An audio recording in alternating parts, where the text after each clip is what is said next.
Olá, olá.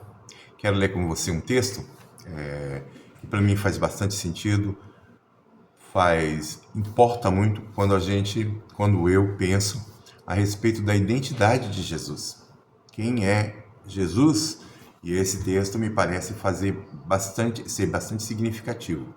Ele está dentro do livro do Evangelho segundo João, capítulo 14, o verso 6, que diz assim: Jesus está respondendo a Tomé, que lhe fez uma pergunta: como é que ele ia saber o caminho? E Jesus responde assim: disse-lhe Jesus, respondendo a Tomé, né? Eu sou o caminho e a verdade e a vida, e ninguém vem ao Pai senão por mim. Tá ok? João 14, Evangelho segundo João 14, o verso 6. Isto é muito significativo porque o Evangelho de João, tem parece que 7 ou 8 aplicações deste eu sou, né? Jesus vai dizer assim: eu sou o pão da vida, lá em João 6,35, eu sou a luz do mundo, lá em João 8,12, eu sou a porta, lá em João 10,9, eu sou o bom pastor, né? Aqui, para mim, quando ele diz assim, eu sou o bom pastor, ele está se referindo ou trazendo a imagem do Salmo 23. O Senhor é o meu pastor e nada me faltará. Então Jesus responde: eu sou o bom pastor, tá certo? Eu sou a ressurreição, a vida, disse Jesus, João 11, 25, e eu sou a videira verdadeira, 15, 1. Olha só, pão da vida é alimento necessário para a subsistência, mas não é só o pão que dá a vida, ele é o pão da vida. Aqui em João 14,6, ele vai dizer que ele é a própria vida. Entenda isso.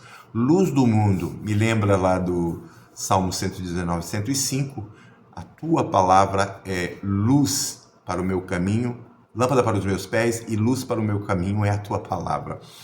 E logo no começo deste evangelho, capítulo 1 de João, ele vai dizer que Jesus é o verbo, ele é a palavra de Deus. Tudo que Deus tinha para dizer para a humanidade, para as pessoas neste mundo, ele disse, está condensado, está em Cristo Jesus. Eu estava lendo um outro texto que o rapaz pegou e relacionou a pessoa de Jesus com uma exegese que Deus fez. E eu fiquei pensando a respeito disso. Deus fez uma exegese de si mesmo, ele estudou a si mesmo, ele trouxe de si mesmo uma exegese, um contexto, um ensinamento sobre a sua própria pessoa, e isso tudo está condensado na pessoa de Jesus Cristo. Tudo isso está nele. Jesus é a imagem do Deus vivente. Ele é Deus encarnado. Isso é um negócio muito difícil para a gente entender racionalmente, porque não existe nenhuma prova, nenhuma condição de que algum outro ser encarnou em outra coisa. Então, mas Jesus, o Deus que criou todas as coisas, encarnou num homem, ele veio a este mundo em forma de homem, nasceu como um bebê, teve ali o seu bumbum limpo por um ser humano, teve que se alimentar, teve sede, teve fome, passou por situações confusas e absurdas, como qualquer ser humano passa. Entretanto, ele tem momentos que a sua divindade se faz presente.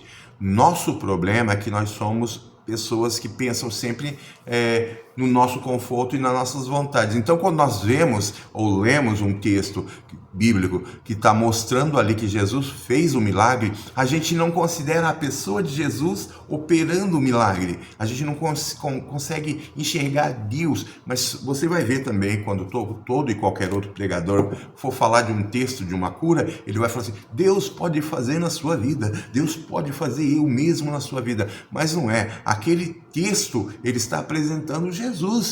Jesus pode fazer, Jesus é quem tem esse poder, Jesus é diferente de todo e qualquer ser humano na face da terra, ao mesmo tempo que ele é humano, mas ele é Deus, né?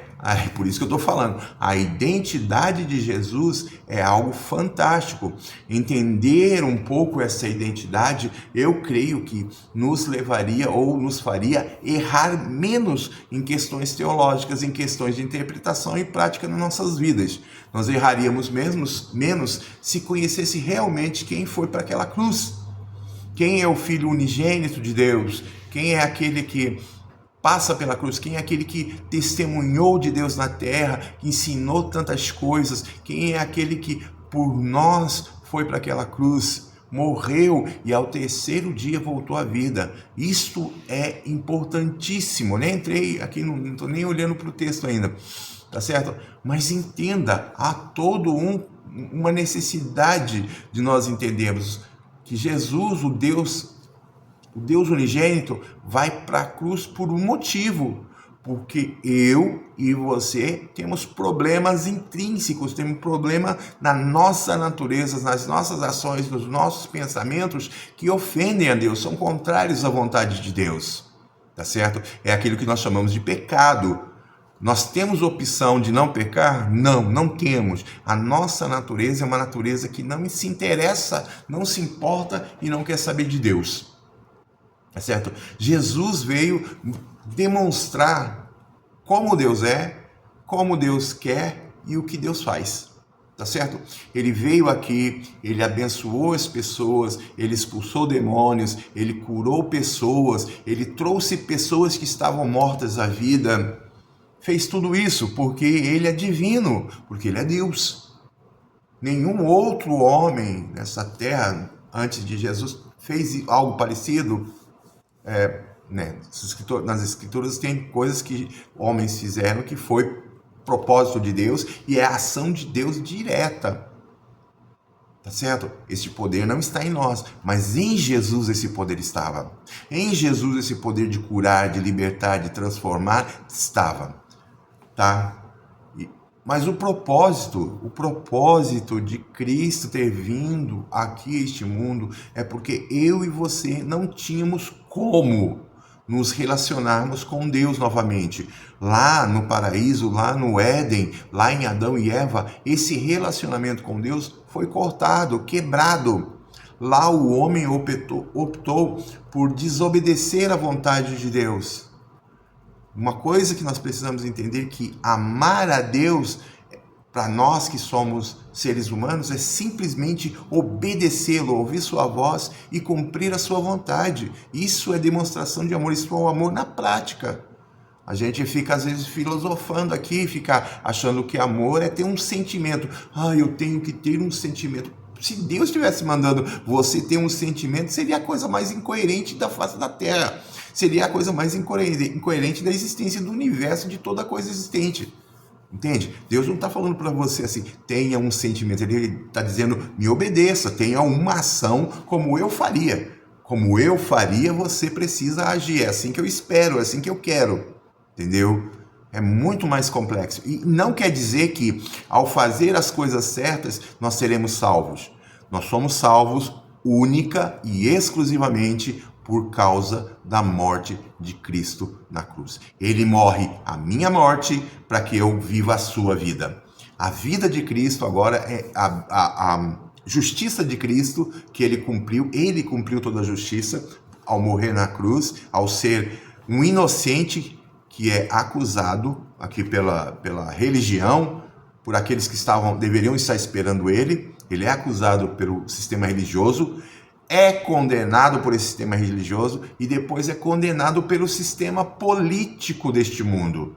Ele é julgado nas duas instâncias e nas duas instâncias ele é condenado. E aí o Estado é quem mata Jesus. Entenda isso.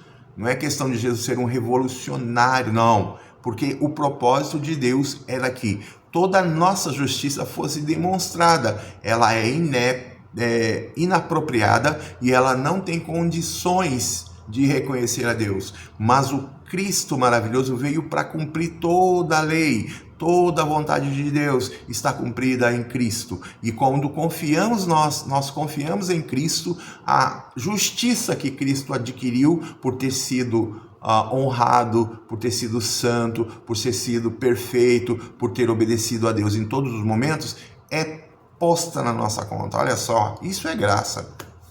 O que eu fiz para ser salvo? Nada. O que eu vou fazer de hoje em dia para ser salvo? Hoje, por crer em Cristo e por o Espírito Santo habitar em mim, eu quero obedecer a Deus. Eu quero cumprir a vontade dele, ser o melhor filho possível para Deus.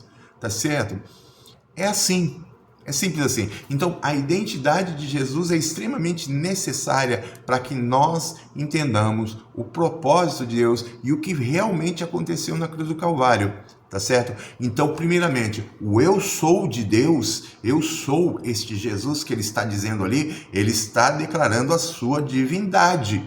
Não tem como não, e você pegar este eu sou, tem um outro texto que Jesus vai dizer que antes de Abraão eu sou. Deixa eu ver se eu anotei aqui. João 8,58. Antes de Abraão eu sou. Antes que Abraão existisse. Abraão já tinha morrido ali por mil e tantos anos antes de Jesus. E ele está falando assim, antes que Abraão existisse, eu já existia. Agora, olha só, um ser humano poderia dizer uma coisa dessa e está tudo bem? Só se eu e você fôssemos loucos, tivéssemos problemas mentais, tá certo? Jesus está dizendo assim, eu existo desde a eternidade passada, desde antes da existência do mundo. Jesus já era. Então, é impossível você não associar isto a Deus. Eu sou o pão da vida, eu sou a luz do mundo, eu sou a porta, eu sou o bom pastor, eu sou a ressurreição e a vida, eu sou a videira verdadeira. E antes de Abraão, eu sou. Essa referência remete a Êxodo 3, se eu não me engano, é o verso 14 ou 16, quando Deus se revela a Moisés. Lá, Êxodo 3,14 mesmo. Tá certo? Então, pense nisso, pense muito nisso. E tenha um ótimo dia.